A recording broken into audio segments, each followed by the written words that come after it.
All right, off we go. Excuse me, is there a way to have a recording of last week, which I, for one, missed?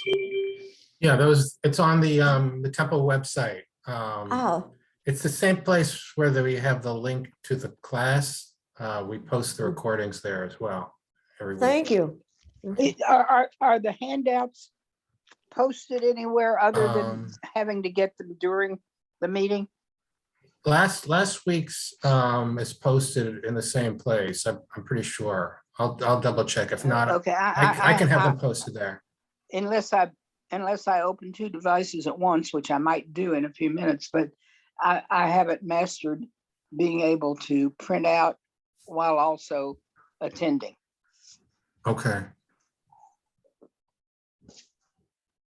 Yes, thank you for that reminder. And again, Yoni and I will work for when we meet again, which will be in 2 weeks. I'll remind you again that next week we will be off for the Thanksgiving holiday. We will not be meeting next Sunday. We'll meet again in 2 weeks for Class 4, December 5th, and Class 5, December 12th, just as a reminder.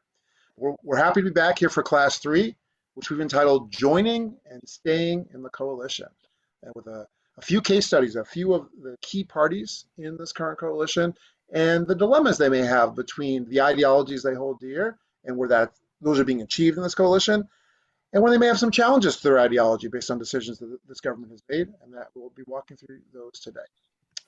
So next slide, please. As you can see, here we are, Class 3, middle of 5, joining, staying in the coalition. We've already talked about Israeli politics. We set up the coalition in Class 1, the economy last time, and today these are more of these ideological issues at the heart of two parties, Meretz and Ra'am. We'll set those up in a moment before we move on to thinking about other issues of power in the system, and then speculating together in our last class what's happening now, what will be happening as of December 12th, and what might happen in the future. Will the coalition survive? A question we'll ask. What will it mean should Yair Lapid become the prime minister, which it seems now that the budget's been passed will happen, and what is the future of Israeli politics based on all of that? So we've decided to choose these two parties. Who are the parties and what do they represent? What do they reveal about Israeli values and goals? We're focused on Meretz from the left and Ra'am, this Israeli Arab party of the Islamic movement, which has been a new player in Israeli politics. And we'll remind you in a moment, you'll see in the coming slides, what is their ideology? And we'll walk through, for the first part, Meretz, what has it achieved in this coalition government and where have they had challenges?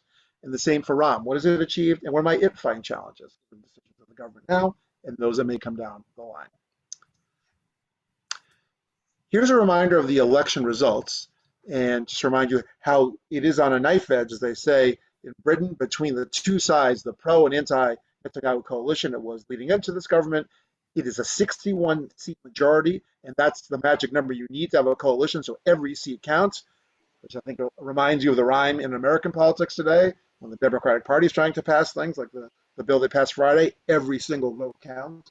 Close, and we know in the Senate that's the case. Same with Israel. Every single vote counts. So we're focused on the Meretz party, which you can see it's the smallest one in blue. Meretz has 6 seats. And United Arab List is the English translation of Ra'am, has 4 seats.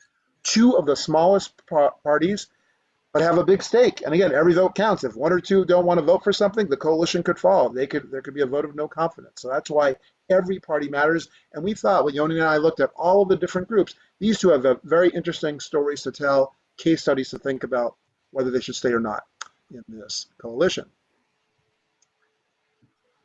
So first, we'll just very briefly review the budget we looked at last time. And a reminder, we did some of this together. What did Meretz, for example, which is on the left, what did it get from this budget? Now you see, notice Meretz's color of its sign. It's green. If you're familiar with Green Party politics, whether in Europe or in the United States, so green, people think environment, for example. Definitely of the left, social welfare state. And if you look just at the bullets, the bolded words I meant to say, increasing the education budget, improving healthcare, overhauling public transportation, and transition to clean energy, these are classic Green Party, left-wing European Party politics.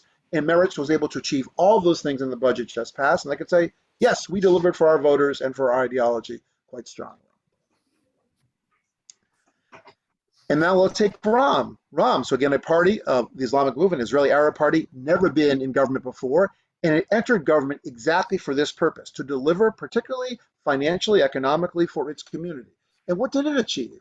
Well, it achieved a new housing plan, which included the building of homes in Arab communities. And we've given you a small excerpt from what exactly was achieved. For example, in the Negev, there are many Bedouin communities, which have been nomadic communities over time, and therefore often their communities are not recognized by the state of Israel. They're seen as unofficial. They have difficulty getting permits to build housing because they're not officially recognized. So Ram fought and achieved to have 3 of these Bedouin towns in the Negev be recognized, which makes it much easier to build new housing, which makes it easier to build an infrastructure like water and electricity. And that's going to support many of the Bedouin community. So it's both symbolic but also substantive that this was able to be achieved. And I'm just going to read from the second bullet. Since Israel's establishment in 1948, authorities have sought to relocate the largely pastoralist Bedouin to recognized towns, meaning they were nomadic, out traveling from place to place with their flocks. But Israel's wanted to encourage them to go to more urban-like communities. But many Bedouin insist on their right to remain where they are, and around 90,000 live in dozens of unrecognized villages scattered across the southern Negev desert. So this kind of clash of different cultures of life between being nomadic and being in a city has led to not getting the money and services that these communities would have wanted, but Ram was able to deliver through this budget. And we may come back to, I know just broke yesterday, some tensions over getting electricity to all these communities, even though the towns are recognized, because it really gets to the heart of questions of who is a citizen, who has rights, who's established. But nonetheless, the money in the establishment of these 3 communities and the pledge to build another one, all big, big achievements that Ram can say he promised to deliver on, and he has now delivered. Okay, let's continue. So here are their ideologies as a reminder, because this will set up our 2 case studies today. For the under the impression that the Bedouins were actually forced, yes, Roberta, absolutely true that in many cases they are, but not in every case. Now, certainly for younger generation, there more and more are being pushed into these communities. And I should say as an aside, this was a major issue in the Netanyahu government, where he had made some promises that were not delivered for this community and would go to the south. And there were a lot of tensions with Bedouin communities and others living in the south not delivering. So you're right. So definitely there's a push, because from the Israeli government's perspective, it's in a sense it's better, they believe, for their purpose to be recognized and registered and connected to taxes and the normalized, quote unquote, normal economy rather than being nomadic. But it's a tension point that, again, Ram has delivered on for many of these. And John, I would just point out, we're gonna talk in depth about the Ram as a case study, et cetera. And I think, Roberta, you're exactly right that your question highlights that, yes, Ram sees what they've done as an achievement, and many people would agree this was an achievement, but many within the Arab and Bedouin communities actually see what Ram has done as actually being problematic from their perspective. They don't want to be pushed into urban living. We are not urban dwellers, and you're trying to westernize us in a way that's inappropriate. And so it's actually led to internecine challenges as well, which we're going to get into in the second half of our class today. So it's a very important question.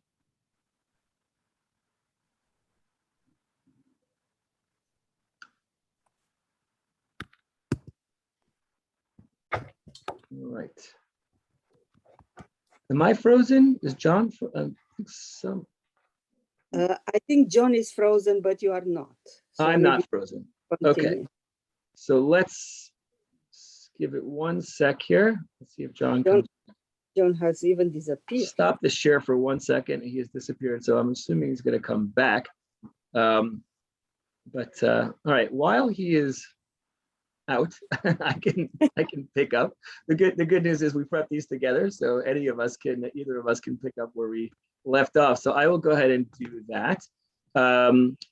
All right, so let us move to so merits, right? I'm actually gonna hold off on going over Meret's ideology for a moment, and I say we dive right in with our case study. Okay, so we have 2 case studies on tap today. We're going to look at Meretz. Why did they join the coalition, and Ram, and why are they staying in the coalition? And we'll actually dive quite deeply into that second question a lot more, because there are quite a few people that are questioning whether or not Meretz should still be in the coalition right now, i.e., why are you keeping this government afloat? And the same questions for Ram. Why are they in the coalition and why are they staying in the coalition? So we're going to look at both of those now moving forward. All right, so who is Meretz? Like I said, we're going to postpone talking about the ideologies. Let's dive into who Meretz is. So Meretz, hang on, I just got a bing from John. Not sure what's happening. Mine, are you still on with them? Just give me 1 sec to respond to John. Just let him know I am. Moving forward. So John is having technical difficulties. Yeah, okay. Excellent. All right, so suspect it's technological in his place. Okay. All right, so Meretz. Meretz was formed in 1992. They were a merger of 3 parties. Mapam, which actually went all the way back, that party, all the way back to the early days of Israel, 1948. It's around for a long time. So it's a merger of Mapam, a party called Ratz, and a party called Shinoi. That might be the party that most of you are familiar with. Shinoi was largely a party that was founded around religious freedom, breaking the monopoly of religion owned by the Haredim. Anyway, so the three in 1992 on the precipice of Oslo believed that they could be a much stronger party if they formed a unity party, and they did, and they called it Meretz, which literally means vigor, is what it translates into in English. Names you might know from those early days: Shulamit Aloni was one of the founders of that. Yossi Sarid, Yossi Balin. These are some of the earliest people in Meretz, and you can see in front of you what they stood for was largely their big push was peace between the Israeli and Palestinian communities, a 2-state solution. Freezing construction is another big one that's important. Keep that one in mind. We're going to come back to that. Freezing construction of Israeli settlements in the West Bank is one of their big platforms. Human rights issues for both Palestinians outside in the West Bank, outside of Israel proper, and also inside of Israel, rights of minorities inside of Israel, Israeli Arabs, foreign workers, etc. They fight for egalitarianism, LGBTQ rights, social justice issues, separation of religion and state, liberal education, and environmentalism is another big thing as well. So what we would in America consider to be the progressive side of American politics, that's the space that Meretz occupies. Just to give you a sense of like who belongs to Meretz, I find just these 3 case studies of people who have been in the Meretz party to be fascinating and in many ways telling of who the party is. The first female Israeli Arab a member of Knesset, Husnia Zabara. You can see her picture is on the top left-hand side of the images. Uzi Even, who actually, Uzi Evan's a fascinating story. He is the Martin Luther King of gay rights in Israel. If you're interested in LGBTQ rights, Uzi Even is your guy. He is the one who pushed to legalize privacy in the bedroom, marriage equality, divorce equality. What if there is a gay LGBTQ right? Uzi Evan's out in the front of it, and so he actually, his home, he said this, is in labor, but wasn't necessarily finding it there for quite some time. Meretz was the space for him, and so he joined Meretz and becomes the first openly gay MK in 2002. The other first, and this for me, like if it had just been Husnia Jabara and Uzi Even, I probably wouldn't have included this slide. What I love is the last slide, is the first female Haredi MK, Svea Greenfeld, who's a fascinating person, and we'll probably dive a little more into her next week. She is Haredi through and through, as far as at least she is concerned. Many, as I'm sure you can imagine, the Haredi community have disavowed her. You are not Haredi, but she has fought for both the human dignity and Haredi practice at once. And she's personally a fascinating story, and how she argues for it is a fascinating story as well. And so again, just teasing a little bit what we're going to look at next week. But that is Meretz. If you're looking at Meretz in totality, fascinating party. I'll pause here. Are there any questions before we dive deeply into the case study? Okay. All right, off we go. Let's look at the case study. So. Bonnie has a question, Yoni. Oh, yes, Bonnie. Oh, John's back. Hello. Yes. Bonnie, Bonnie, you're on mute. I raised my hand by mistake. I'm sorry. Oh, okay. Okay, great. All right, so we're going to start with why Meretz joined the coalition. So one of the most important ways that that the person who is appointed to be the coalition formation person, the person who will be the prime minister ostensibly, has the crack at getting the parties up to 61 to join, and so the first thing that any prime minister to be, or prime minister who wants to, who's looking to form their coalition will do, is to offer the plum ministerial jobs to those who they want to make sure join their coalition. And so Meretz was offered, as you can see here, makes a lot of sense, the ministerial positions that are in their bailiwick, environmental, health, regional cooperation, meaning reaching out to both the Palestinian Authority and then beyond, et cetera. And so these sorts of ministerial positions are exactly what Meretz has been all about. Now, there were those within Meretz who said we possibly could have gotten more, the higher, quote, prestige positions. But as far as Meretz was concerned, these are places, and we'll actually look at one of them in a few moments, are places where we can actually make a difference. And so they accepted based on that. But of course, this under ordinary circumstances may not have been enough. But as far as Meretz was concerned, we're willing to join with parties like Yamina, these far right-wing parties, because we have a bigger goal in mind, and that's keeping Bibi in the minority, in the opposition side. So they joined. Great. A lot of people who care about left-wing politics, who care about Meretz as the torchbearer of progressive politics in Israel, were watching and are watching very closely to see how Meretz will respond if things happen that aren't exactly what Meretz wants and stands for, and whether or not is there a red line that Meretz should be thinking about. Now the government has crossed it. We can't be a part of this government. So that's what we're going to be looking at now. Okay. So when Yair Lapid and Naftali Bennett formed this government, again, Bennett being prime minister first and Lapid second, they laid out two major principles. And you can see them in the middle white column here. One was that Benjamin Netanyahu had to be replaced at all costs, and the specter of his return should the coalition fall apart continues to be the glue that binds us together. So that's number one. But that wasn't enough for many parties like Meretz.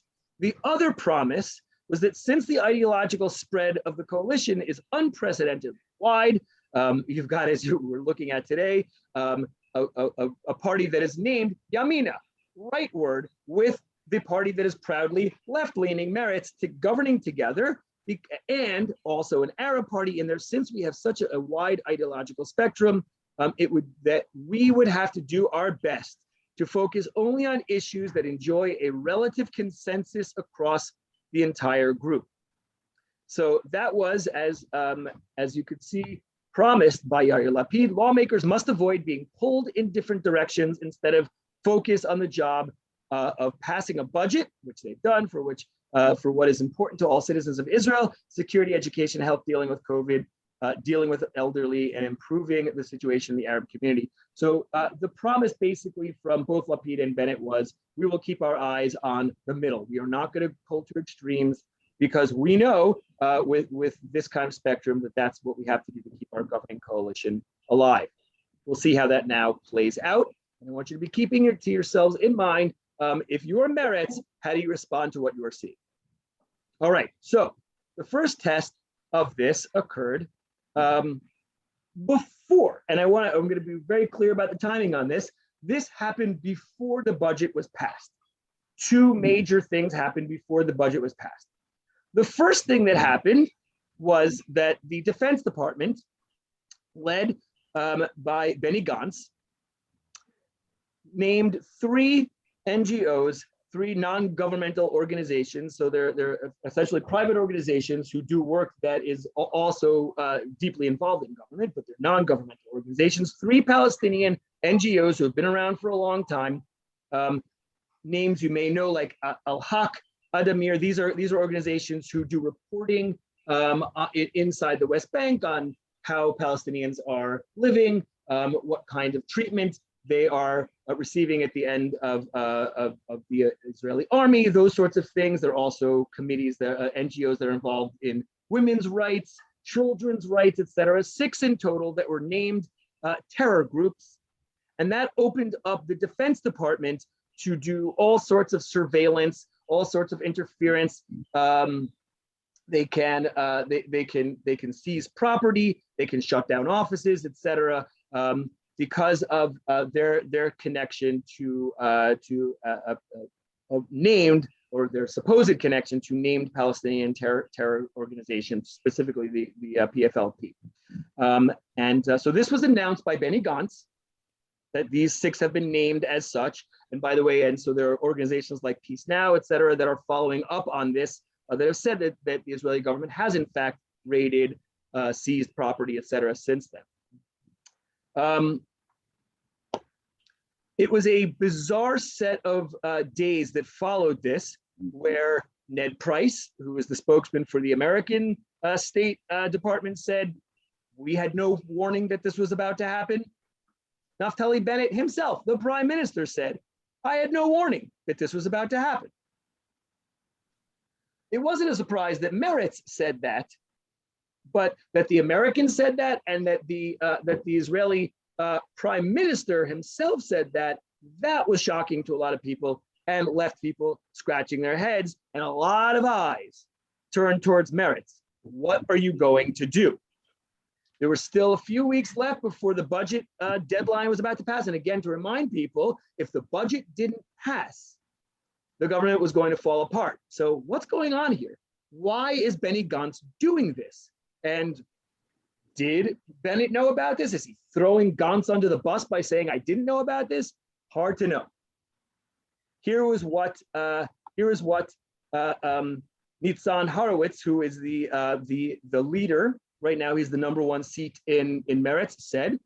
Here's his tweet, translated into English: as a democratic, sovereign, and powerful state, and in a situation of occupation, Israel must be very careful in imposing restrictions on Palestinian civil society organizations.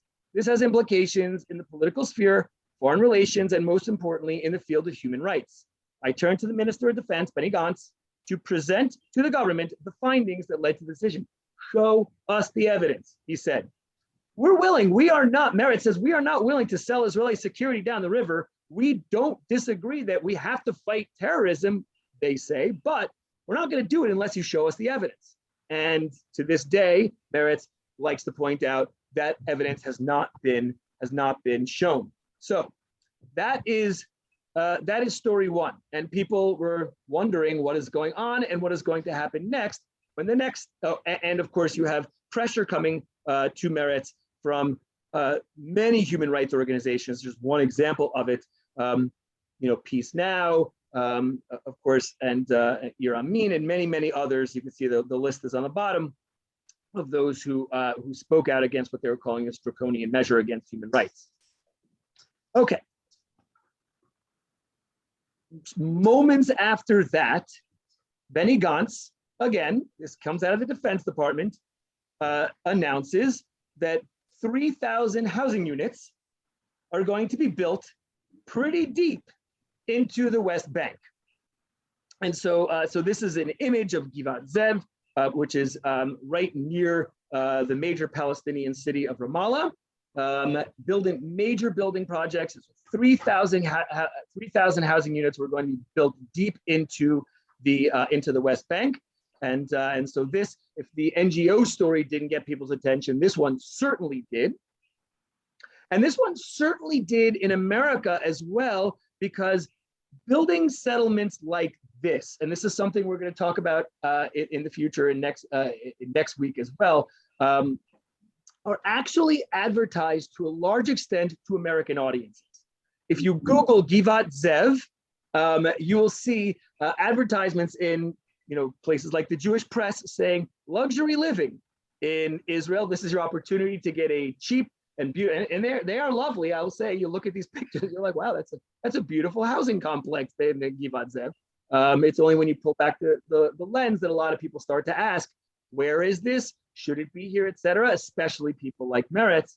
And so all eyes, again, after this announcement from Benny Gantz, turned to Meretz. And Moshe Raz, who is one of the Meretz MKs, again, turns Meretz's gaze to Benny Gantz, says Defense Minister Gantz continues to act irresponsibly and does what he wants, just so that he can check off a few more items on his list. A series of populist decisions that are damaging to the government and the state of Israel. And so there were many people wondering, is this government going to collapse even before the budget? And so there were quite a few people, Meretz supporters included, who are asking Meretz to seriously consider whether or not this should be the end. They turned to Gantz and to Bennett in defiance of your promise that we were not going to keep our eye in the center, that we were only, going to keep our eye in the center. You are not keeping your eye in the center here. These are extremist moves here that didn't need to happen now, they say, or at least you haven't shown the evidence that they need to happen now. Then the budget deal happens. And people said, all right, maybe this is behind us. We'll have to see what Meretz is doing. Are they playing a longer game? We're not sure, but the government seems like, and as John pointed out, now we're on a track where Yair Lapid might become prime minister, and if so, it'll certainly shift at least the prime ministership a little bit back over to the center. So maybe Meretz is playing the long game, but that, of course, was not the end of the story. So we're going to go through a few more pieces now, and then we're going to turn the question over to all of you. So shortly after the budget was passed, the issue of the Palestinian consulate in Jerusalem was raised. And so I'll give you a quick word of background on that, and then I'll explain what Meretz's position is on this. So this is the consulate is a governmental building with governmental representatives who do all sorts of cultural work and political work. It's not quite at the level of an embassy; it's right below an embassy, but they do all sorts of that kind of political and cultural work. And it's a high-level thing. And so there had been an American consulate for the Palestinian people that was inside of Jerusalem up until the Trump years, when Trump closed it. And so the Biden administration has now made moves towards possibly reopening it, and Bennett and Lapid and Gantz have all said, no way, can't do it. We are not going to allow for a reopening of the consulate.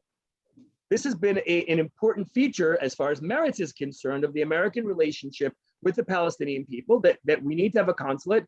And we're going to talk about what Ram's position is when we get there later on. But many Palestinians believe that if America is going to be an honest broker in negotiating between the Israelis and Palestinians, that having at least symbolic things like the consulate in places like Jerusalem are vital. And so Meretz has taken the position that the consulate absolutely should be reopened in Jerusalem, and Bennett and Lapid and Gantz have said no way. So that has happened. And then undoubtedly, far more significantly, the Israeli government announced, and this is again after the budget was announced, that 3 areas, and I'll show you where they are on a map in a few minutes, but I just want you to get a look at what the actual development looks like. And the map will show why these are so significant. But 3 areas, area E1, area Givat Hamatos and Atarot, which are all surrounding in and around surrounding East Jerusalem, that the Israeli government announced that they were going to begin construction of housing in these areas. And so Uri Reicher, and so I'm not, I just want to say to be clear about this, we're not taking a position that the left is right, that the left is the correct position on this. We are bringing the left side's position because we are asking hard questions of merits as we are doing this, because these are the sorts of sound bites that merits and merit supporters are hearing and articulating. And so the question really is, should merits be responding to these more forcefully? So Uri Reicher, who represents three really important left-wing Israeli NGOs, Peace Now, Ir Amin, and the Association of Environmental Justice in Israel, has gone to Iwan, Givat Hamatos, and Atarot and said Israeli construction in these areas harms Palestine's future growth potential and therefore closes the door to the possibility of a peace agreement. And I'll show you in a moment on a map why that's true. It could, or why they argue that's true. In fact, they say it could even be said that in fact, the project has been advanced not out of urban planning considerations, but in order to achieve, meaning it's not just about housing, or might be not even at all about housing, but in order to achieve the political goal of thwarting any opportunity to reach a political agreement and a two-state solution. So those words are ringing in Nitzan Horowitz, who's the head of Meretz, and Meretz supporters, ringing in their ears. Okay, so just to show you what we're talking about here, so here's a map of East Jerusalem, and so you can see here's E1 right here. It is an enormous area, and if this were to be developed into an Israeli urban setting, and an Israeli setting, it would severely block, as you can see here, access from Palestinian villages, cities here to further Palestinian areas in the west. This would be a major obstacle from Palestinians having free access and open access to other Palestinian areas. And I'll show you on a map what that looks like more broadly in a moment. Givat Hamatos is down here. And you can see this would create, so these are the brown or the light color, the brownish colored ones are Palestinian areas. And so this would, again, this would block access from Palestinian areas to each other if this were to become a fully developed Givat Hamatos area.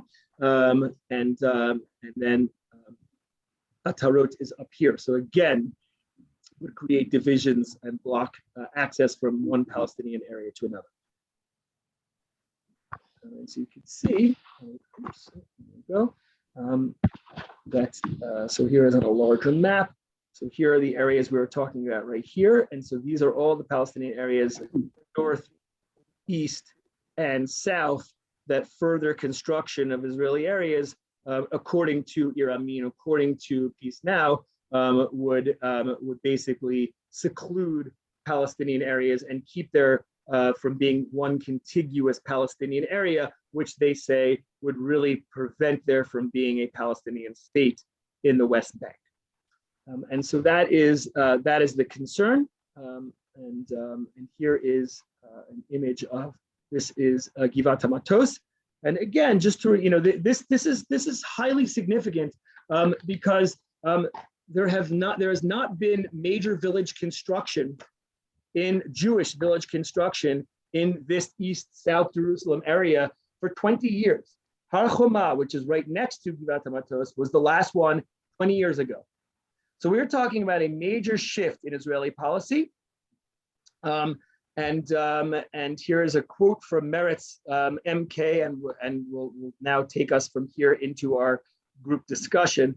Moshe Raz said that approval of the expropriation of land on Givat Hamatos, which you're looking at above here in East Jerusalem, is a serious incident. Construction in the area will be devastating. And I believe the district committee will not approve it, or hopes will not approve it. If the construction is approved, it will be a mistake that will harm the citizens of Israel. Now, he seems unequivocal about what he believes Meretz should be doing, but I want to point out, this is Moshe Raz speaking, not Nitzan Horowitz, who is the #1 seat in Meretz, not Tamar Zandberg, who is the #2. Those are not voices that you're hearing right now, and many, many people who are Meretz voters are asking why. So Yanni, Yes, I'll pause. There's one other piece I do want to show, but I will take a question before we look at that. Yes, please. so wouldn't the approval require a vote from the Knesset, or is that something that a district committee can just do? Yes, no, this is not a Knesset necessary vote.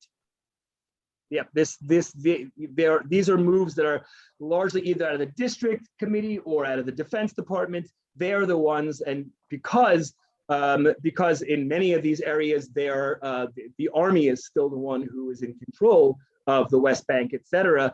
The army gets to say what happens there, and so they are the ones without Knesset approval necessary are the ones who get to make these decisions. Yeah. So ultimately, the vote from Knesset will have to be Meretz saying we disapprove and we are going to vote with our feet on this. Roberta and David. So actually, we both have questions. Mine Yes. may not be appropriate to answer right now, but I was just wondering if at some point you could explain briefly the justification on the side of those who are actually promoting these new settlements. It would just be very interesting to me. Maybe there's something in there that appeals to Meretz. I can't imagine what, but Yeah. I'm not sure that what I'm about to say will appeal to Meretz, but certainly appeals to many others. So there's several reasons. One, people will say that it's about security, that's what I and that this was one of the major arguments that was made going all the way back to 1967, that Israeli settlement is also Israeli security, and that ultimately that we need to create rings of Israeli settlement to protect ourselves. And so that's argument number one. Argument number two is about housing affordability, that we are, as we've looked at in probably all of our classes, that the Israeli economy, as far as Israel is concerned, is as high a priority as security is. And so this creates inexpensive housing. And I'm not sure what the numbers look like now, but a very high percentage of those who live in the West Bank are not ideological. They are there because the housing is cheaper. And that we absolutely, if we're going to be a society that can continue on, I mean, this is an existential question. Just having places where Israelis can live is the big question. And then from Naftali Bennett's perspective and from others, and this is something we can look at in more depth in another class.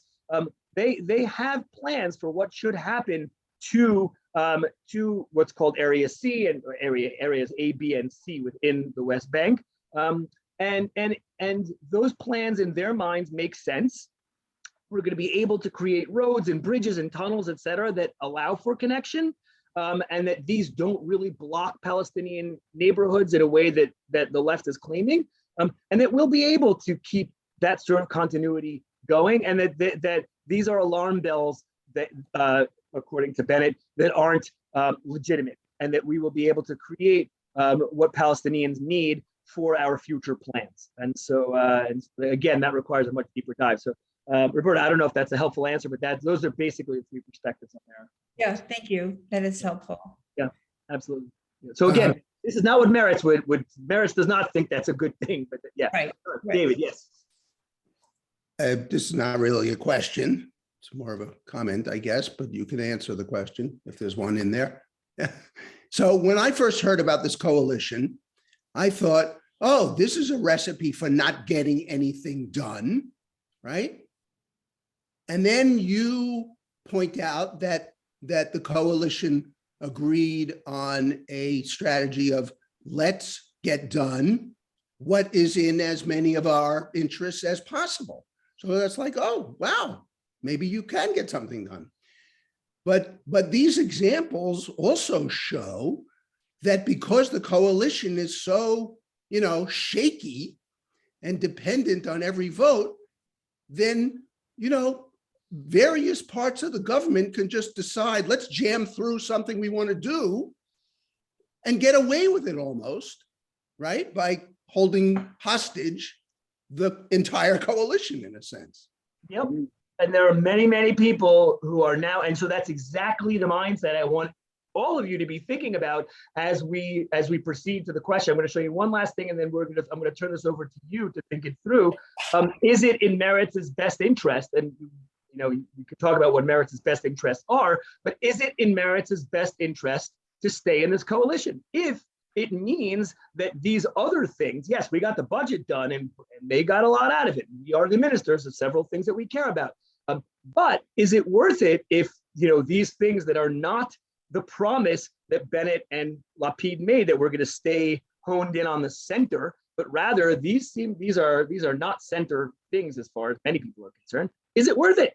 And so, David, you're exactly right. That's exactly the right question. I think your comment is embedded in a really important question that Meretz and many Meretz supporters, I should say the supporters are the ones who are asking this, and Meretz as a political entity with Horowitz at the top are now really having to answer to.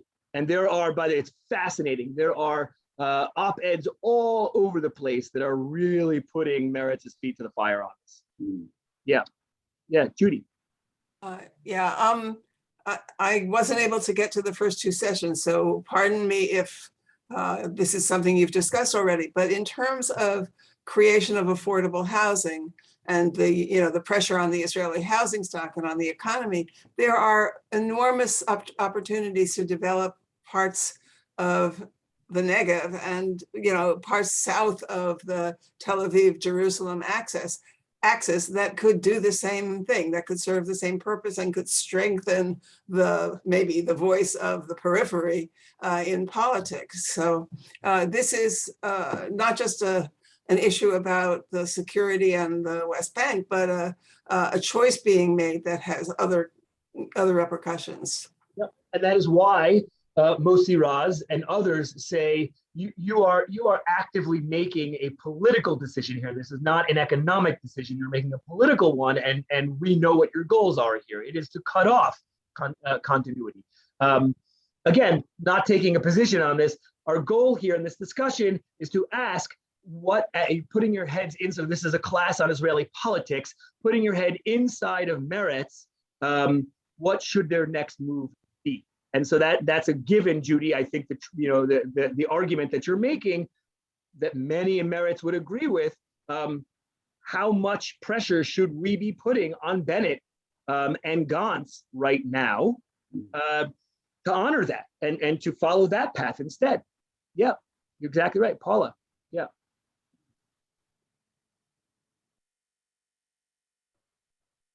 Paula, you're muted. I don't know if you are speaking now. Yeah, you said one part of the group had voiced some opposition to these settlements and the others had been quite silent. Is there any indication why they've been silent? I'm going to show you one line. I'm going to answer your question as a perfect segue to look at the next piece, and then I'm going to turn it back to you, Paul, and we'll see if that's a satisfactory answer or not. Okay, so here is, here we go. Okay, so here's the last piece that I wanted to show, make things a little more complex. So we referred to the three ministerial positions that were given to Meretz. One of them is the regional cooperation minister. So Iswai, I've heard his name pronounced many times, both his first and his last name pronounced differently many times. So we'll go with Iswai Frey, is the one I've heard most pronounced. Was sent to two different areas. One was to meet specifically with the Palestinian Authority, and then he was sent to Norway. And I want to focus mainly on the Norway piece for a sec. There's a twice a year meeting in Norway of all the countries that support the Palestinian Authority, that spend money helping to support the Palestinian Authority. That meeting in Norway actually was not held for a couple of years. Again, that was the Trump administration that had pulled out of that. So now it's been reignited, and so Minister Frey was sent as the Israeli representative to that meeting, and they've had numerous discussions about re-upping the amount of money that was going to go to the Palestinian Authority. Specifically, they all have now agreed that it's going to go to specific projects rather than to the Palestinian Authority, because there is basic agreement that the Palestinian Authority has some significant corruption issues, and so money that goes to the authority doesn't necessarily make its way into important building projects, hospital, whatever projects. And so that is and Frey in many ways was a center voice in those conversations, up to and including. I'm trying to include this slide. Nope, did not. So I'll just tell you what it was. A discussion that the Palestinian Authority was going to officially end what they call their pay for slay policy, which is that they would be paying money. The Palestinian government pays money to families of Palestinians who blew themselves up killing Israeli citizens. That's called, it's known as the pay for slay policy within the PA. And so that Frey is really pushing me and might have achieved I don't know, John, because I don't know if it's officially been brought to an end or if there was talks that it was going to be close. But Frey has been in the middle of these discussions. And as far as he is concerned, getting those conversations back on track has two purposes. One is that it moves us in the direction of of money spending in the Palestinian Authority in a way that makes most sense for everybody. And also, he said, even more importantly, our goal, and you can see the quote on the right, our goal was to create the kind of atmosphere appropriate to the stage in which we can make progress and resume negotiations, even if that's not possible right now, meaning within the Bennett government. While the conditions for a full diplomatic process may not be ripe yet, we should not and cannot sit still. We must seize the opportunity and lay the foundations in the present for a better future. So as far as Frey is concerned, his space in the Israeli government as the regional cooperation minister and his ability to go and be the Israeli representative either in Ramallah or in Norway are opportunities to restart Israeli conversations with Palestinian leaders. And he says that's the only way that we're ever going to get talks back on track. And so as far as he's concerned, I don't know if that's a helpful answer to the question, but that is at least one answer to the question as to why Meretz, or at least from Frey's position, are wanting to stay in the government for now. Does Frey support a two-party solution, a two-state solution? Oh, absolutely. No, he's Meretz. He's Meretz through and through. He is absolutely, he is a Meretz true believer, but that is his position. Now, again, I'm not saying that is enough and whether it should be enough. And that actually is the question that I want to put to all of you. And we're going to actually send you into breakout groups now. So based on this case study, given what the government did before the budget with the NGOs and building deep into Palestinian in the West Bank, the Givat Zev, and then what they announced after the budget, those three areas around East Jerusalem that were going to be built up, and the consulate issue, should Meretz stay in the government? So that's the question we're going to have you guys discuss, and we'll hear what you guys come up with on the other side of those breakout groups. So why don't we create those? And you know what? I'm going to recreate because we're going to add a room. There we go. Okay, perfect. So have at it. Take about 5 to 7 minutes, and we'll see you on the other side.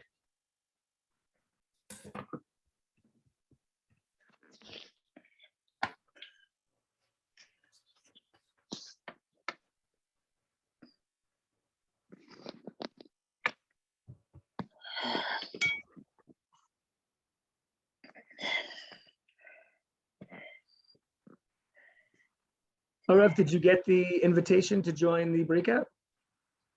I declined it. You declined it. Okay, Yeah, I don't have the energy to contribute. that's just fine.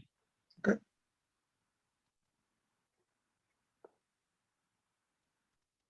All right. So John, let's make sure that we have enough time for the ROM story. So I think if we keep this to five minutes, and then we'll spend about 5 on the other. I'll try to keep that to a minimum, and then we'll have about 25 minutes enough for. Definitely, yes. That will work well. Excellent. And Hopefully my you're internet will hold. Some sort of like a buffering hiccup, and then it resolved itself, which I have once in a great while with this internet. I will have to call them again, I think. Yeah, well, as you well know, I'm certainly not one to complain about other people having. I can only empathize. So yeah. Yeah. No, in fact, the only thought that crossed my mind is, okay, I get to repay John for the 8 million times that he picked up my Slack that I dropped.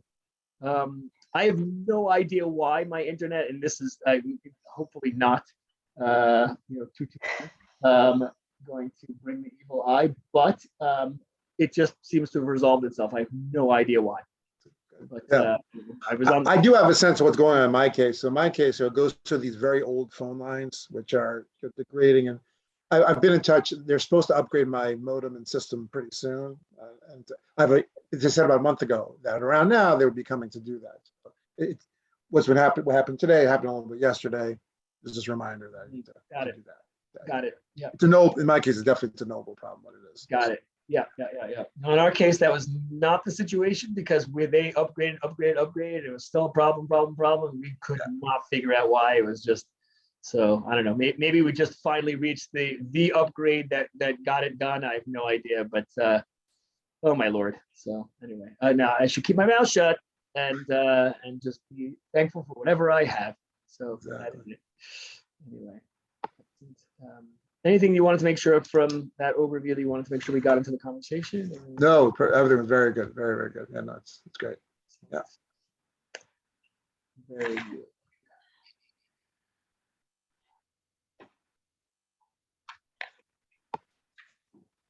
Yeah, I always want to make sure when asked about the other side that I'm as generous in interpreting. I don't know how that came across. I did, yeah.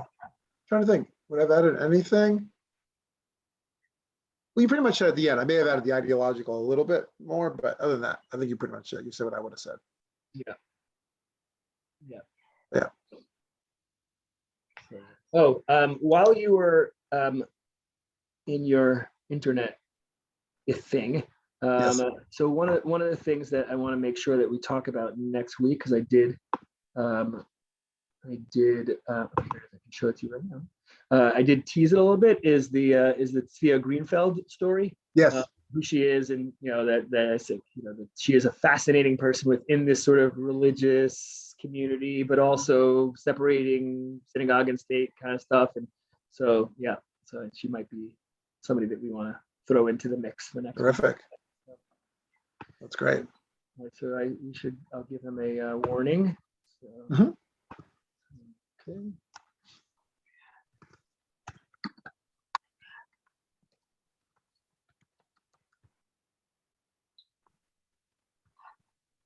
Okay.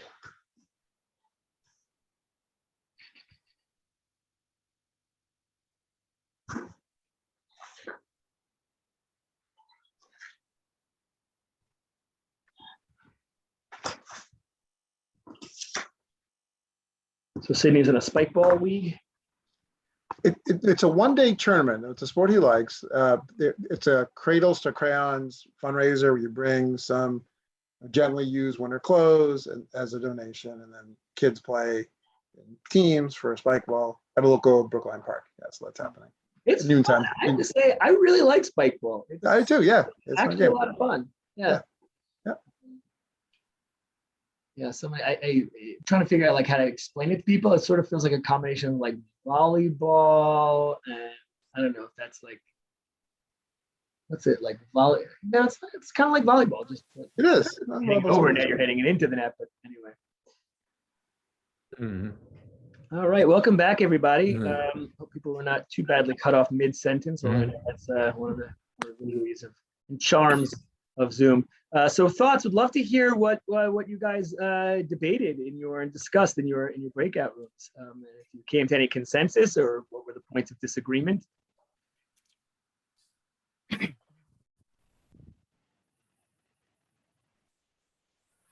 Well, I had a question. Yes. How is this different than what might have been on Bibi's Netanyahu's agenda? It seems similar. I don't, I'm learning a lot here. I'm just trying to understand. Is it sort of the same kind of agenda that would have been followed by the other side as well? It's a great question. And many, many people within, as I was saying, like this drumbeat of pressure that you're seeing in, op-eds, et cetera, on Meretz have said that. They've said, if your goal is to avoid a Bibi government because you don't like, the sorts of policies that the Bibi government would have instituted, how different is this? Yeah, that's a good question. I want to say a word on that too, because you're absolutely right. And so Prime Minister Netanyahu was prime minister since 2009. and over again, he promised to deliver on these things. And then at the last minute, he would say, sorry, guys, can't do it. US has put too much pressure. Sorry, can't do this. And I'm wondering, now this is just hypothesis, my claim, my speculation, if that's in part could be the game that Bennett is playing here, which is to say, I'm actually going to deliver on the promise, or I'm going to push a little bit further to what Netanyahu is, because what's his long game? He only has 7 seats in his party. If he wants to be the leader of the right wing, he has to deliver in a way better than Bibi did. So that my theory is that's in part why the push now is he's positioning himself politically for his future, knowing that the clock's running out for him to be the prime minister. Lapid's going to take over if the clock runs in a couple of years, and that could be in part what's happening here. So all the more so, if John is right, then even more pressure on Meretz. Right. So yes, Judy. So if I may report from breakout room 1, which was Please. Marina, Yeah. Paula, and myself, we seem to think that Meretz better stay in the coalition to keep the coalition intact, but that there are a couple of things that it needs to do. Put a lot of pressure on Gantz and maybe try to push to get him replaced as the defense minister, but certainly get that evidence that they've demanded about the security reasons for the settlements and so on. The other thing with their health ministry, maybe they can do something unilateral, which is kind of what Gantz was doing, and really work on getting vaccinations to the Palestinian population, which has been, I think, a very slow and kind of fitful effort. Creative ideas. So certainly, as we've seen, ministries do have a lot of power to act unilaterally. So maybe there is some space there to do that. The environmental things do, etc. And I guess the question would be, how can Meretz put that kind of pressure on Gantz to reveal the evidence? So it's an interesting question, indeed. Bonnie, yes. Yeah, I think that Meretz had better stay in the coalition if we want any kind of progressive liberal things to occur. And I'm wondering if the strategy has to be that it's going to be that changes for the better for in my opinion to take care more of the minorities and the problems that are facing Israel. You have to at the same time have these bold steps that are impinging on the Palestinians' rights. So in other words, you have these both occurring simultaneously, whereas if Meretz were not in the coalition, you might not have had as much pressure to recognize the Bedouin villages and provide services and those kinds of things. And of course, that gives me angst in the pits of my stomach, because it also means the closing the door more and more on a solution to the occupation and a two-state solution. And even if it were to be a one-state solution, you still have the Palestinian areas in the West Bank cut off from each other, and the way it's set up right now, they basically can't transgress into the Jewish areas. Some of the roads are strictly for the Jews, and others are strictly for the Palestinians. I mean, it's just anyhow. So yeah, I'm thinking that we're on a track for two silos of change happening simultaneously. Yeah, I want to actually use what you were saying as a segue, because I want to make sure we have enough time to look at our second case study, the Ram case study, which is equally as fascinating and important as the Meretz study. And I'll just close with the Meretz case study. And Bonnie, to your point, and actually a few others who had made this point about Meretz either making change from within the system, or this being the best opportunity for change that Meretz may have, et cetera. And I totally get, and that I'm sure is one of the arguments that Nitzan Horowitz is making. I would just ask, as many people have, is there a red line that, though, as much as those things might be true, is there a red line that the government would cross that Meretz would have to say, nope, sorry, that's too far? And if so, what is that red line? So I'll just leave you with that question to ponder. Sorry, Rick, I do love to, if you want to stay for a few minutes afterwards, but I want to make sure that we leave time. Write it down, Rick, because I want to hear. And we can leave, so I want to make sure we leave time for the Ram story, and we can then circle back and delve into that question about red line. So with that, let's talk about Ram, and I will throw the screen back up too.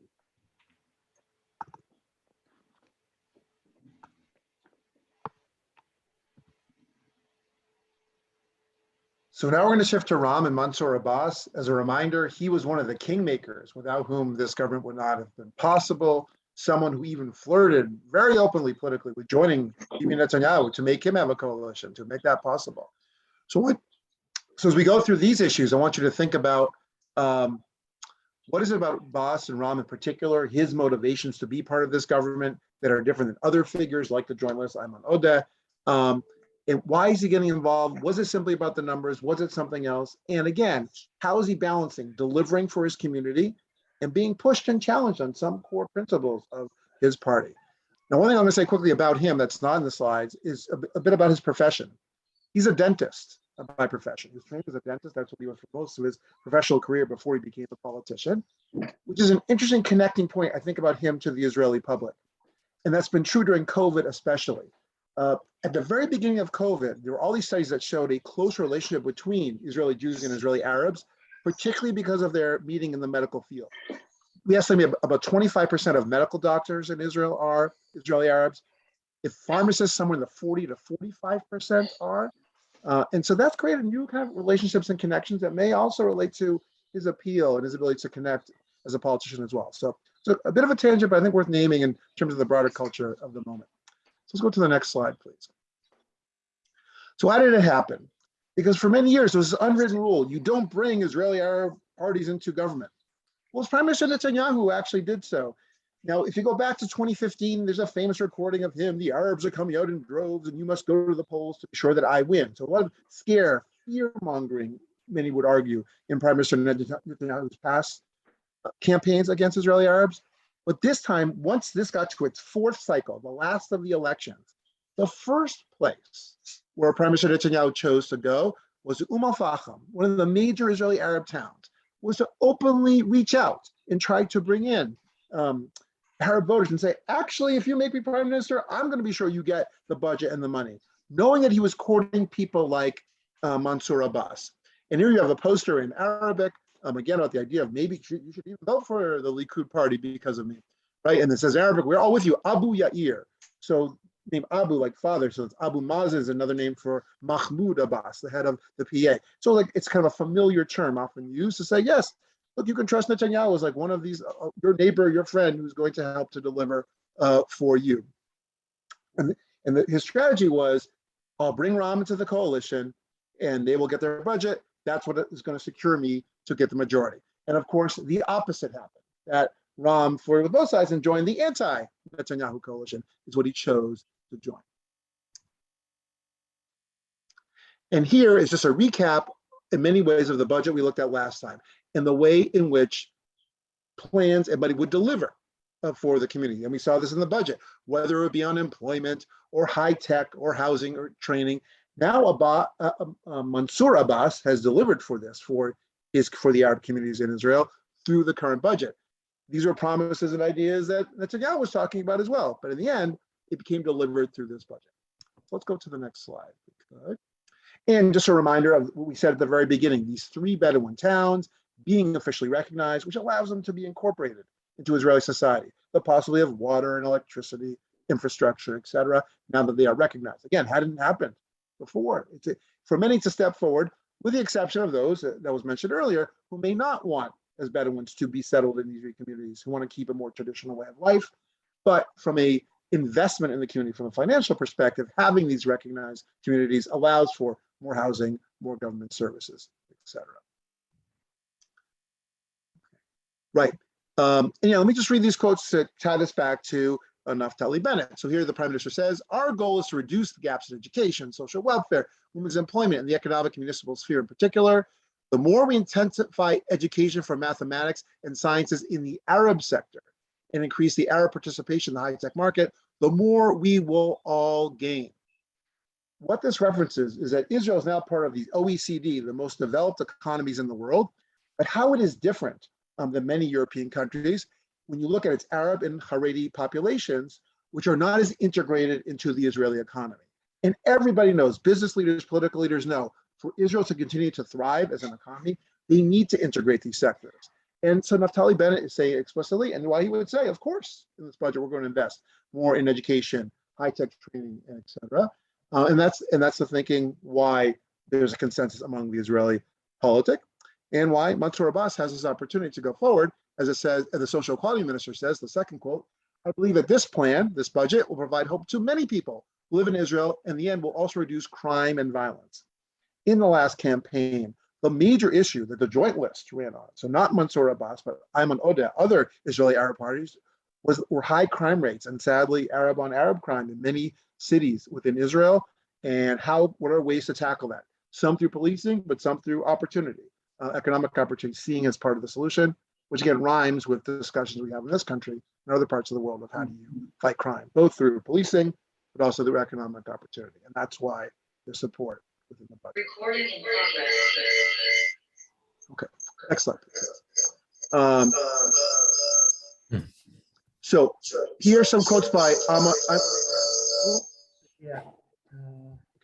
yes, I'm just going to mute you, Arev. Or if you're the chair, if you wouldn't mind just muting Arev. Yes. I'll turn off my other device. Okay. Thank you. Great. So Ayman Odeh is the. Oh, thank you. There we go. So Ayman Odeh is, so he's the head of the joint list. So not the Ram Islam, but the more secular Israeli Arab parties. The quote here, only wicked people, bad people, people who hate themselves and hate their constituents would vote for such a terrible budget, right? So he's in the opposition. There are a lot of things he's going to be critical of, and certainly he could easily be critical of the moves that Yoni just described beyond. But the big tension is, and let's look at the second quote, even more explicit. Ram is voting for support for the settlements, the occupation of the military. For the first time, a party that represents the Arab public has endorsed the worst evils of the occupation. How could you be part of a government that would normalize such decisions?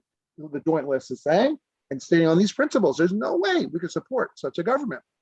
But Ram is taking the opposite tack to say he is trying something different. It's a different path, not tried before.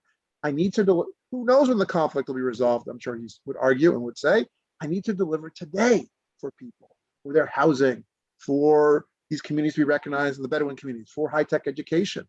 And that's a real tension point, why which Mansour Abbas is not universally acclaimed within the Israeli Arab community. Sorry. Good. Okay, then we can go to the next slide. That's fine. Yeah. Now, what's even more fascinating is that there was a moment where Mansour Abbas had a visit outside of Israel, and which created a very interesting discussion in Israeli politics. He met to meet with King Abdullah of Jordan. And so that's interesting for a number of reasons. First of all, in the broader world of politics in the Arab world, Mansour Abbas represents the Islamic movement, a more religious form of politics. King Abdullah represents a more secular form of politics. Many of you may know that Jordan is 70% Palestinian in its population, who are Palestinians, and so therefore what happened in Israel, the Israeli-Palestinian conflict is important. Jordan and the Waqf, the religious organization that oversees the Temple Mount, that's the Jordanian government in charge of that. So there are a lot of reasons why Israel and Jordan over many years have had sometimes clandestine, secret, important discussions about security and cooperation, more in the open since they made peace in the 1990s. But just fascinating the symbolism of this leader, this member of a ruling government going to Jordan to talk about all kinds of issues. And you see in the quote at the top, members of the Israeli opposition are criticizing Prime Minister Naftali Bennett for enabling Arab coalition member Mansour Abbas to meet with the Jordanian King Abdullah and discuss the peace process with him. So that opposition, of course, are Prime Minister Netanyahu, the Likud, the right-wing parties that are not part of this government saying, you're letting him represent Israel in these negotiations? Oh my goodness, where is this taking us? Those who are not in favor of the peace process or that direction. It's a very interesting symbolic moment just happened about 2 weeks ago. Yes, next slide, please. Thanks. Yeah. Can I Go ask a ahead. quick question? Yeah, well, of course you can. Go for it, please. So how did the government enable, couldn't he go talk to to President Jordan without permission?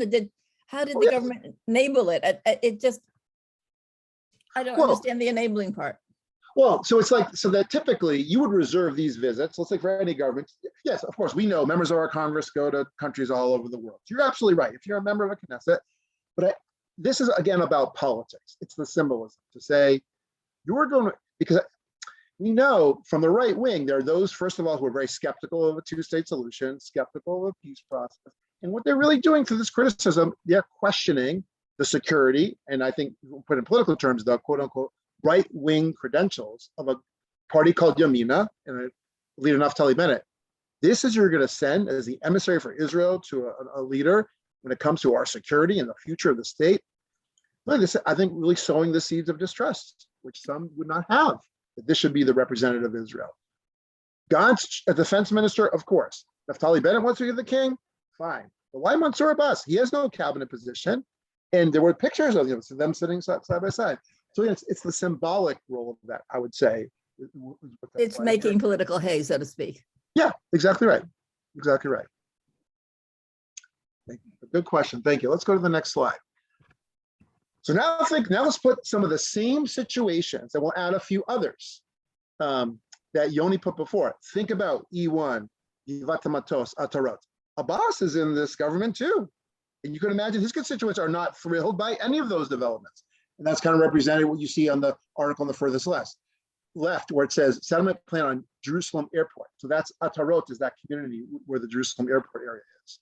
But other issues, including the Sheikh Jarrah story, that is one of the biggest stories going back to May, that really got international attention in May, still is before the Israeli courts, where communities in and eastern part of Jerusalem questioning the residency rights of Palestinians. Every Friday, there are major protests around it.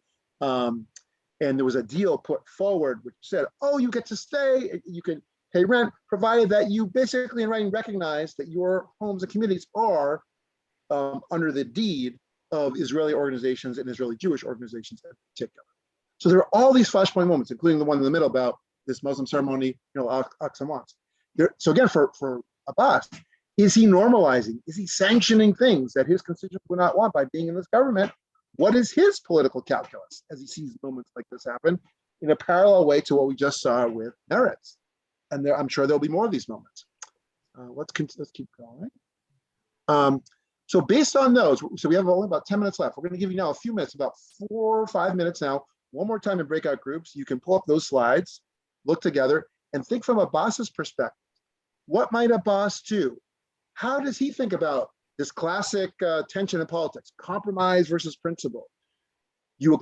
Some say politics on the one hand is the art of the possible. You accomplish what you can accomplish. He did great things with the budget. He got to meet the Jordanian king, maybe going to be a key kingmaker role going forward. On the other side, images on the screen. Is it worth it at that cost? Is he sanctioning things that wouldn't happen otherwise? Should he really be upholding this government? Should he, now the budget has been passed, is it time to go home and say, I've accomplished what I need to? Let's go to new elections. That's the question before all of you. So again, Yoni's going to put you in breakout groups to think about that question. Your advisor to Mansour Abbas, what do you advise what should he do next? Fade the coalition, bolt, put pressure, make any sort of exclamations, and then we'll come back together and see what you say. Okay.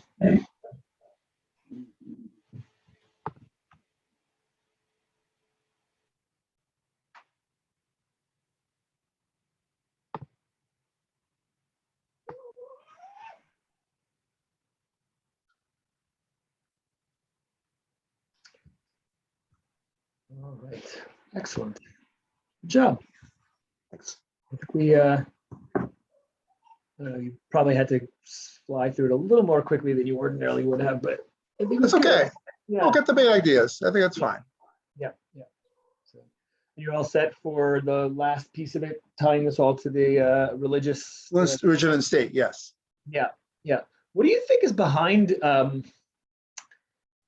Kahana's pulling back on this? Because it seemed like when I was you said that article, the first article about his sort of being a new face of religious the religious leadership, et cetera, that he would be okay with something like this. What's behind this this pulling back? Oh, were you able to read the full interview yet that I sent to Phil? I Or did. no, Yep. you did that, yeah. Yep. So you see, he has complicated motivations compared to others, or when it comes to religion and state, right? He's the type, I believe I'm saving Judaism when I create, right, these alternatives. And to me, like, the key difference is, he would argue a kashrut is still halachic kashrut, as is the conversion. And I bet he would argue, but no, that this prayer is not a halachic prayer. It's not, mechitza prayer is not. So of course I'm not going to support that. That's my reading. So this is not a change. This is just his announcing his position on this for the first time, really. I think that's correct. Yeah, I think he was Okay. trying to Okay. duck it. And Okay. I noticed that Naftali Bennett, fascinatingly, like, he went specifically to Robinson's Arch and made a big public promise. We're going to do this. So my know. biggest question is, did the two of them, it's again, did the two of them talk and coordinate, or are they coordinating good cop, bad cop here? I mean, like, there's so many ways you can interpret what is happening. How and why are they each saying what they're saying? I don't know. Now we can get into that in 2 weeks with them, and hopefully there'll be more information out there which we can bring. Yeah, to yeah. understand that. No, it's a great question. Yeah, and of course, you know, if he wants to go to war with Avigdor Lieberman, you know, let's see where that plays out. Yeah. Well, that too. No, exactly right. So we'll see. I don't know. It's really interesting. It is really interesting. Yes. When he says that of course we should keep it, you know, not, you know, that when Kahana says that we should not be allowing for non-Orthodox because the majority of Israel is Orthodox, what is he talking about? What is that? Is he just making that up, or like, what does he mean? What does he mean? Well, I bet he would argue something like this, that if people belong to a synagogue in Israel, it would be Masorti Orthodox. It wouldn't be Reform or Conservative. So, like, who are we really appealing to here, right? This is not what Israeli citizens want. This is outside pressure. This is American. I see. That's my reading. So people who care about davening mostly are Orthodox. Okay. And even the ones who wouldn't, right? Where's their bar mitzvah? Where's their wedding? He knows through the rabbinate. It's not through, you know, we're still talking 5% maximum, or fully with some Reform or Conservative synagogue in Israel at this point. So, and maybe give them the 1 minute warning. Yep. Yeah, it's interesting. But Bennett, because his family's from San Francisco, he has some American roots. My sense is Bennett, personally, otherwise, is a bit more sensitive to the diaspora relations issue, and that's why he did that big event at the Robinson's Arch, which we'll talk about next week. Yeah. But we can also talk, if you want, about Bennett's davening in his various, in Sochi and Washington, D.C. It's gotten some interesting press as well, where, you know, Yes. where and how he davens. Yeah. Oh, Marina, yes. Well, I'll be waiting until everybody comes back. I just Okay. want to signal that I will be representing our group. Excellent. So I'll have you go first. Outstanding. Rather than grope for it at the last moment. Yes, I appreciate that. Good. So as soon as they're back, which it looks like now, They come. great. Well, it's good. Welcome back, everyone. So for our last few minutes, we'll hear a little about what you had to say, your discussion, and we'll briefly set up our next session in 2 weeks. So Marina, please go first. Okay, so our group discussed that exactly the same as the case for Meretz. Ram should stay in the coalition because some power is better than none, and should try to do something very visible with a lot of PR clout. Maybe on, again, together with Meretz, do something about the vaccination of the Palestinians, do an internal campaign of convincing them, the Palestinians, because I'm sure they are reluctant as well. So, and also do some other, there are so many terrorist organizations, maybe take one of them and make it look that it's meeker. Maybe get a statement from one of them that they are against violence. That would be fantastic. So, he can maneuver in the Arab world quite a lot. So, use some creative thinking out of the box. That would be Yes. very nice. Thank you. Yeah, all very interesting and definitely out of the box ideas, very creative. Anyone else want to share a bit from your discussion? The other group would like to. Yes, Rick, please. Well, first of all, in our group, David raised a good point that the purpose of these two parties is not necessarily to keep Bibi out of the government, but to instead keep these parties going and avoid the next election.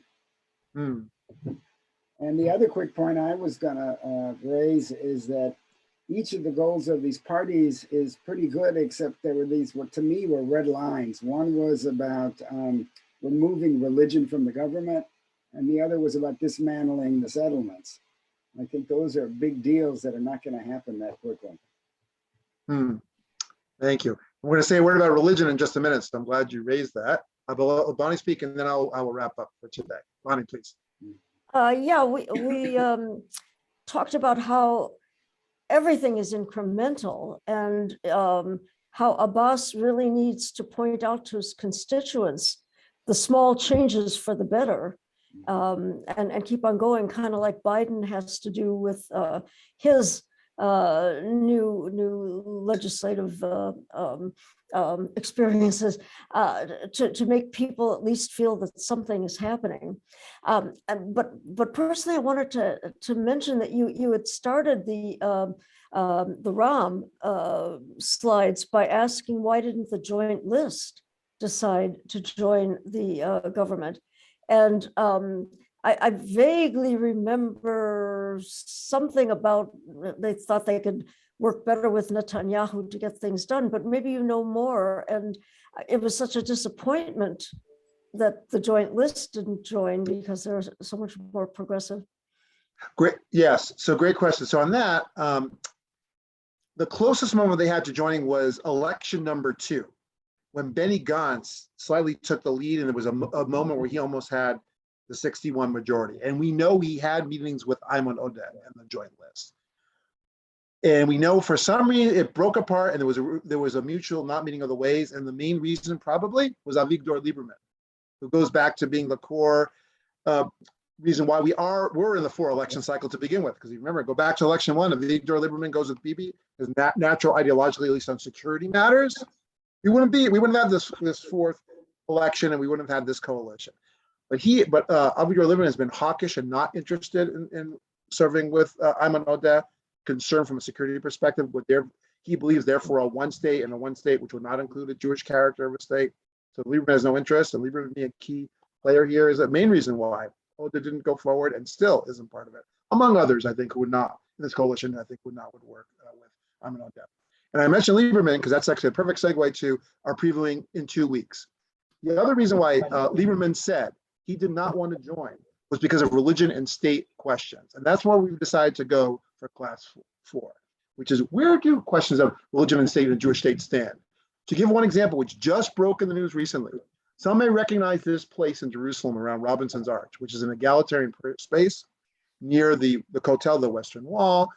And there was a compromise brokered in 2016 by Prime Minister Netanyahu with leaders of the diaspora community, with women of the wall, thinking they had a solution, only for on June 25, 2017, that to fall apart when Netanyahu said, nope, sorry, we're not going forward with this plan. And it remains an open but an unfinished project, not fully integrated into the larger plaza. Now, Naftali Bennett made some hints in opening, saying, you know what, we actually might go back to that compromise after all. But if you look at the quote on the left, Religious Affairs Minister Matan Kahana of the Yamina Party just gave this quote recently to say, the vast majority of the Jews in Israel are Orthodox Jews, and therefore I don't think it's right to give over control over parts of the Western Wall to streams that don't represent the vast majority of Jews in Israel. Is that true? Well, it's true in this sense. And so Yoni was asking this question with your bigger groups. I think this is how he would justify that statement. He would say, if there are Jews who belong to any synagogue, it is certainly an Orthodox traditional one. It is not a Reform or conservative one that even the latest studies I've seen, maybe 5% of Israelis belong to a Reform or conservative synagogue. That's the best estimates we have between there's Kol Neshama in Jerusalem, other places. So if you don't belong to a synagogue, you're not a Jew. Oh. Well, we're gonna get into this next time. I mean, I think it's obviously it's a hot button issue for all of us in this community, and I'm someone who's very involved. I should name as a disclaimer going in, I am very passionate about bringing more pluralism to Jewish life in Israel. I can talk more about that in 2 weeks. So you have on the left, on the one hand, that voice. Look at the voice on the right. I want to conclude with this. You have Gilad Kariv, who is the first Reform rabbi ever to serve in the Israeli Knesset, is part of the current Knesset. And look what he says. It emerges from ministers Matan Kahan's remarks that he's forgotten that the majority of Jews in Israel are not Orthodox, but rather secular traditional. And the vast majority support the Western Wall framework and additional compromises on religion and state. It's time for the minister to stop operating in accordance with the incitement by the Haredi parties, and which is on SMK, Smotrich, and Ben Gvir, but rather in the spirit of the government and its guidelines. And Kariv is pointing out something very important. This government is one of the few moments in recent history we have no Haredi parties in the government. That means this is a time for potential tremendous change on issues of religion and state. And that's the topic we're going to turn to when we come back together in 2 weeks. So certainly we invite you. We don't give any required homework, but if you want to look at Times of Israel, look up articles, what's happening with the Kotel, what's happening with Kashrut, what's happening with marriage, what issues with the rabbinate, because this Matan Kahana has made some interesting statements on those other issues, which we're going to get to all together next time. That'll be our topic, religion and state in a fragile coalition. So we'll stop Would you be formally willing for to forward today. us links to some particularly interesting articles? We could, yeah, Yoni and I, we can do that. Sure. We're meeting, when we meet Tuesday, Yoni, let's put that on our action list. We'll send out a few things for you to look at and to read, if the optional reading, of course, but if you'd like. I would especially, we're probably going to send you this interview with Matan Kahana, fascinating interview a week or two ago, who he is, why he wants to change some of the rules around kashrut, at least who does overseeing of kashrut and other issues of the rabbinate. And we'll look at it all together when we see you in 2 weeks. So we want to wish you a happy Thanksgiving to everyone. Hope you have a meaningful holiday, and we will see you again.